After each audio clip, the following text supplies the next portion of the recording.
Sri Lankan team واپس کیوں جانا چاہتی تھی؟ آئی پی ایل کا کیا کردار تھا؟ اندر کی خبر آ گئی۔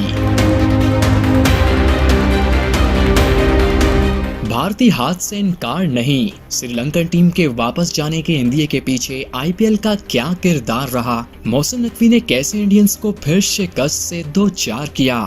سازش کس نے رچائی؟ پاکستان اور سری لنکا سیریز سے متعلق کھلاڑیوں نے اندر کی خبر شیئر کر دی۔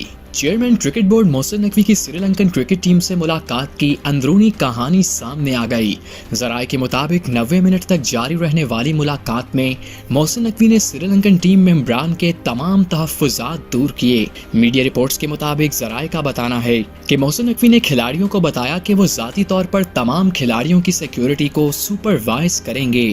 اس دوران مختلف حلقوں میں سوال اٹھا کہ آیا سری لنکن ٹیم کے کھلاڑیوں کی جانب سے وطن واپسی کے اندیے کے پیچھے کوئی بیرونی اثر یا سازشکار فرما تو نہیں؟ کئی ماہرین کے مطابق یہ ممکنہ طور پر بھارت کی جانب سے ایک سوچی سمجھی چال تھی۔ معروف سپورٹس تجزیہ کار سکندر بخت نے دعویٰ کیا کہ سری لنکا کے دورہ پاکستان کو ناکام بنانے کے پیچھے بھارت کا ہاتھ ہے۔ ان کے مطابق بھارت ہمیشہ سے پاکستان میں بین الاقوامی کرکٹ کی بحالی کے خلاف رہا ہے۔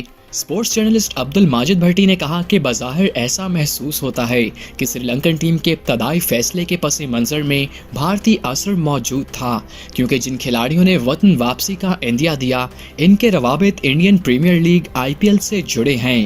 ماہرین کے مطابق پی سی بی کے چیئرمین محسن نقوی نے نہایت حکمت اور تحمل سے صورتحال کو سنبھالا۔ سری لنکن بورڈ نے بھی ذمہ داری کا مظاہرہ کرتے ہوئے کھلاڑیوں کو یقین دلایا کہ پاکستان انہیں اسٹیٹ لیول سیکیورٹی فراہم کر رہا ہے۔ سینئر سپورٹس جرنلسٹ فیضان لاکھانی کے مطابق اگرچہ چند کھلاڑیوں نے سیکیورٹی خدشات کے باعث واپس جانے کی خواہش ظاہر کی تھی، لیکن یہ فیصلہ ٹیم کا مجموعی موقف نہیں بلکہ چند انفرادی تحفظات تھے۔